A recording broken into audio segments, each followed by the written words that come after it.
اور ایک اور جگہ پر فرمایا گیا ترجمہ، پس انہوں نے اپنے رب کے حکم سے سرکشی کی، پس ان کو کڑک نے پکڑ لیا اور وہ دیکھ رہے تھے۔ سورہ رعد۔ ایک اور جگہ پر فرمایا ترجمہ، پھر وہ نہ اٹھ سکے اور نہ اپنا بچاؤ کر سکے۔ قوم سمود اور ان کی بستیاں۔ سمود کی آبادیاں ہجر میں تھیں۔ حجاز اور شام کے درمیان وادی قرا تک جو میدان ہے، یہ سب ان کا مقام سکونت تھا۔ سمود کی بستیوں کے کھنڈر اب بھی موجود ہے۔ بعض مصریوں نے پوری تحقیق کی ہے۔ وہ ایک ایسے مکان میں داخل ہوئے جو شاہی حویلی تھی، جس میں متعدد کمرے تھے اور حویلی کے ساتھ بڑا حوض تھا، اور یہ پورا مکان پہاڑ کاٹ کر بنایا گیا تھا۔ سمود اس قوم کے جد امجد تھے، جس کا نسب اس طرح سے ہے کہ سمود بن عامر بن ارم بن سام بن ازنو علیہ السلام۔ سمود کی اولاد قوم عاد کے ہلاک ہونے کے بعد عرب میں پھیل گئی تھی۔ یہ ان کا ملک شام اور حجاز کے درمیان تھا، جو شہر حجاز سے ملا ہوا تھا، اس کا نام وادی قرا تھا، اور جو شام کے قریب تھا اس کا نام ہجر تھا۔ ان دونوں کے درمیان 1700 بستیاں چھوٹی اور بڑی تھیں۔ ان بستیوں میں مضبوط عمارتیں بنائی گئی تھیں۔ کھیتی کے کام کرتے، کنویں اور تالاب کھودتے تھے۔ ان زمینوں میں پتھر کے سبب سے پانی کم تھا۔ پتھریلی زمینیں تھیں، اس لیے کنویں، تالاب وغیرہ دشواری سے کھودتے جاتے تھے۔ اکثر مال باغات لگانے اور مکانات تراشنے میں خرچ ہوتا تھا۔ عمارتیں منقش تراشتے تھے۔ آخر میں ہوتے ہوتے پتھروں کی عجیب و غریب صورتیں تراشنے لگے۔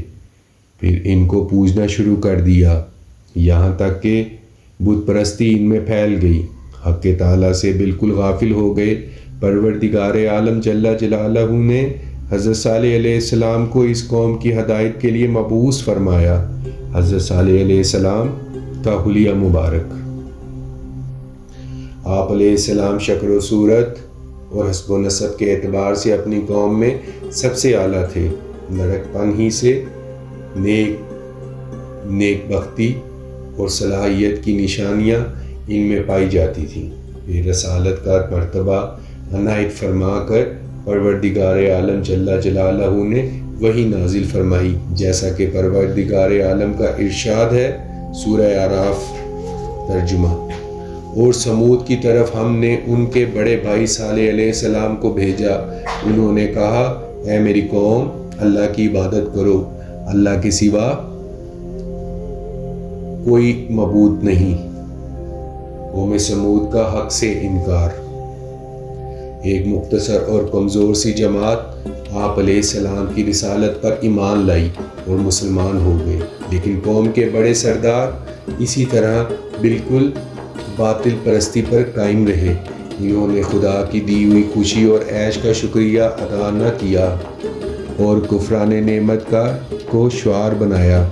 وہ حضرت صالح علیہ السلام کا مذاق اڑاتے ہوئے کہا کرتے تھے کہ اگر ہم باطل پرست ہوتے اور خدا کے صحیح دین کے منکر ہوتے اور اس کے پسندیدہ طریقہ پر قائم نہ ہوتے تو آج ہم کو یہ دھن دولت، سرسبز و شاداب باغات کی فراوانی، سیم و زر کی کثرت، بلند و عالی شان محلات کی رہائش، میوہ جات پھلوں کی کثرت، شیریں نہریں اور عمدہ مرغزائیں کی افزائش حاصل نہ ہوتی۔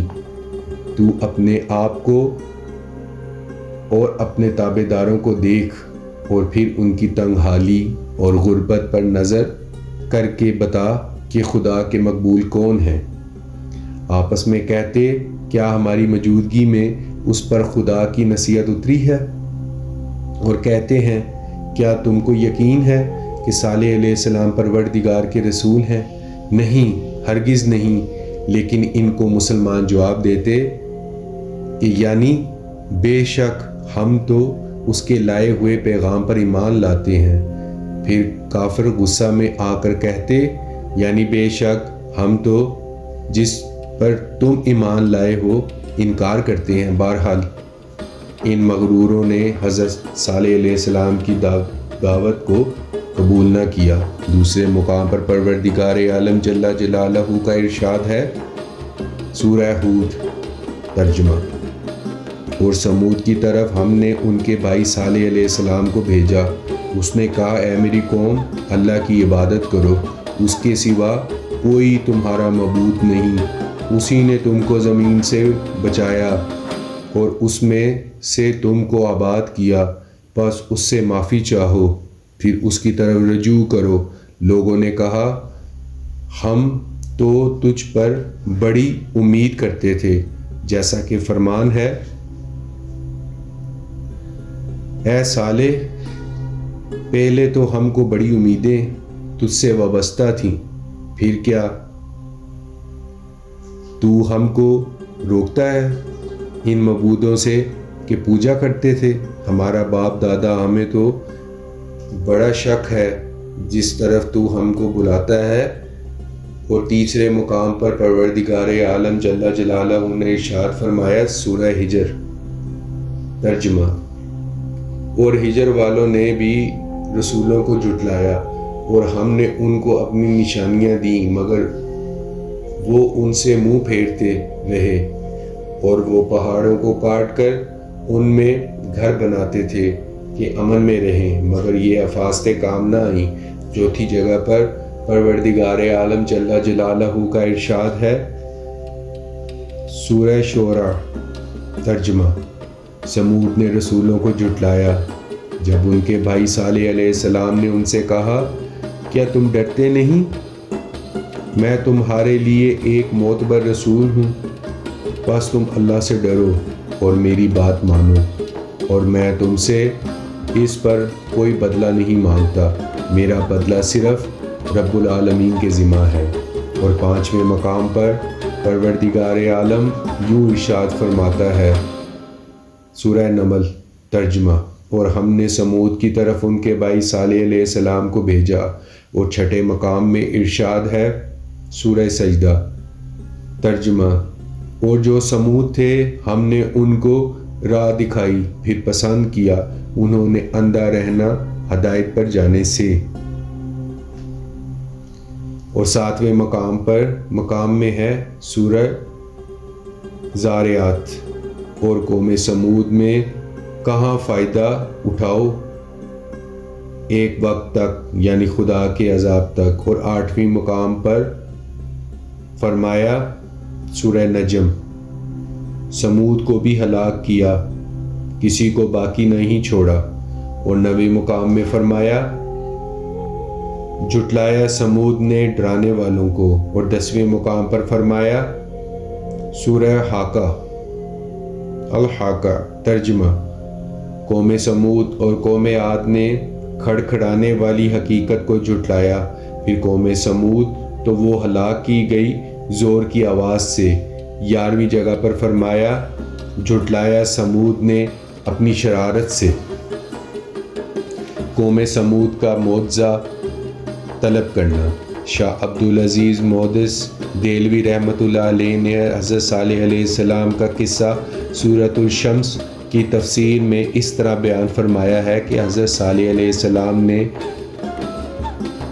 بموجب حکم الہی کے تبلیغ دعوت اسلام اپنی قوم کو کرنی شروع کر دی۔ ہر چند قوم کو نصیحت کرتے، لیکن قوم نے انکار پر اصرار کیا اور حضرت صالح علیہ السلام سے معجزہ طلب کیا۔ آپ علیہ السلام نے فرمایا، اگر میں بموجب تمہاری خواہش کے تم کو معجزہ دکھاؤں تو پھر بھی تم نے اگر میرا کہنا نہ مانا اور ایمان نہ لائے تو پھر تم عذاب الہی میں گرفتار ہو جاؤ گے۔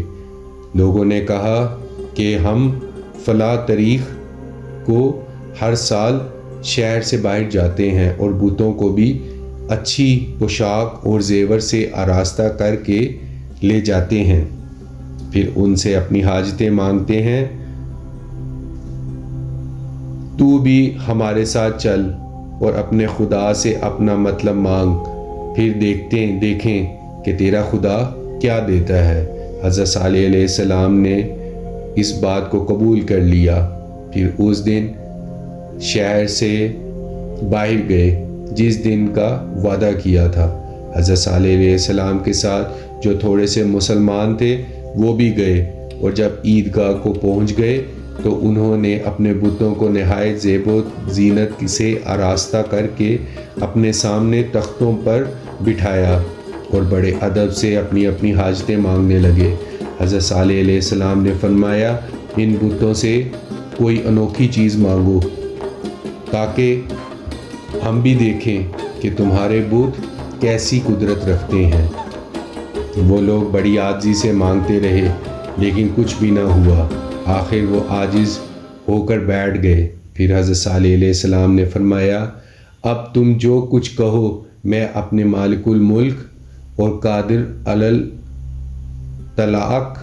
اطلاق کے سامنے ہاتھ پھیلا کر مانگتا ہوں۔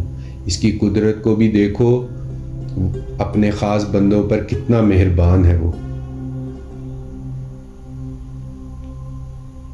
جوان کا بڑا سردار تھا، عمر بن جوان۔ سب نے اسی کو کہا کہ تم ہی جو چیز طلب کرنا چاہو طلب کرو، جو یہ نہ لا سکے اور عاجز ہو جائے۔ تب جندہ نے حضرت صالح علیہ السلام سے کہا کہ یہ پہاڑ جو عیدگاہ کے سامنے ہے، اس سے ایک اونٹنی ہمارے واسطے نکال۔ اس کی پیشانی سیاہ ہو اور باقی سارا بدن سفید، اور بال بڑے اور نرم ہو، اور 10 ماہ کی حاملہ بھی۔ پھر وہ ہمارے سامنے بچہ جنے، اور وہ بچہ بھی اس کی مانند ہو شکل اور رنگ میں۔ حضرت صالح علیہ السلام نے دوبارہ اسلام کے بارے میں ان سے وعدہ لیا۔ سب نے اقرار کیا کہ ہم ضرور ایمان لائیں گے۔ پہاڑ سے حاملہ اونٹنی کا نکلنا۔ حضرت صالح علیہ السلام مسلمانوں کو پتھر کے پاس لے گئے اور 2 رکعت نماز ادا کی، پھر خدا کی بارگاہ میں دعا کرنی شروع کی اور مسلمانوں کو کہا، تم میرے پیچھے کھڑے رہو اور میری دعا پر آمین کہو۔ قوم سمود کے سردار اور تمام لوگ ارد گرد کھڑے ہو کر یہ منظر دیکھ رہے تھے کہ کیا ہوگا۔ خدا کی قدرت! اچانک اس پہاڑ سے چلانے کی آواز آئی، جس طرح بچہ جننے کے وقت جانور آوازار نکالتے ہیں اور فریاد کرتے ہیں۔ قدرت خدا سے وہ پہاڑ پھٹا تو ویسی ہی اونٹنی نکل آئی جیسی انہوں نے طلب کی تھی، جیسا کہ فرمان الہی ہے۔ سورہ اعراف۔ ترجمہ: تمہارے پاس تمہارے رب کی طرف سے ایک کھلی ہوئی نشانی آ چکی ہے۔ یہ اللہ کی اونٹنی تمہارے لیے ایک نشانی کے طور پر ہے، بس اس کو چھوڑ دو کہ وہ کھائے اللہ کی زمین میں، اور اسے کسی برائی کے ارادے میں چھونا بھی نہیں، ورنہ تم کو ایک دردناک عذاب پکڑ لے گا۔ اس ماجرے کو دیکھ کر سب لوگ ایک ہی آواز میں کہنے لگے کہ حضرت صالح علیہ السلام کا معبود بڑی قدرت رکھتا ہے، اسی پر ایمان لانا چاہیے۔ جندہ بن عمر مع 6000 آدمیوں کے بشرف با اسلام ہوا۔ حضرت صالح علیہ السلام کے قدموں پر گرا اور گزشتہ تفسیروں سے نادم ہوا اور معافی چاہی، لیکن دوسرے اپنے نفس اور کفر کی شامت سے انکار پر قائم رہے اور اپنے فرما برداروں کو بھی سمجھانا شروع کیا۔ وہ بدبخت حضرت صالح علیہ السلام کو جادوگر قرار دے کر گر گئے۔ تب حضرت صالح علیہ السلام نے فرمایا کہ تم نے خلاف عہد کیا اور مجھ پر ایمان نہیں لائے۔ اب خدا کے عذاب سے تمہارے لیے بچاؤ اسی میں ہے کہ تم اس اونٹنی کو اور اس کے بچے کو نہایت تعظیم سے اپنے ملک میں رکھو، ان کو کسی قسم کی تکلیف اور رنج نہ پہنچاؤ۔ تمہارا بچاؤ اسی میں ہے۔ جب تک یہ اونٹنی اور بچہ تم میں رہیں گے، خدا کا عذاب تم پر نہ آئے گا۔ اگر کسی قسم کی تکلیف ان کو پہنچائی تو پھر عذاب الہی میں گرفتار ہو جاؤ گے۔ معزز سامعین و ناظرین، یہ پارٹ 1 میں نے آپ کو حضرت صالح علیہ السلام کا بیان کیا ہے۔ اگر میرا ولاگ پسند آیا ہو اس کو ضرور لائک کیجئے، سبسکرائب کیجئے اور بیل کے آئیکن کو ضرور کلک کیجئے تاکہ میری نیکسٹ ویڈیو آنے والی ویڈیو کا نوٹیفیکیشن آپ کے تک بر وقت پہنچ سکے۔ اپنے پیاروں کا، اپنے عزیزوں کا، ہمسایوں کا خوب خیال رکھیے گا۔ اللہ آپ کا حامی و ناصر ہو۔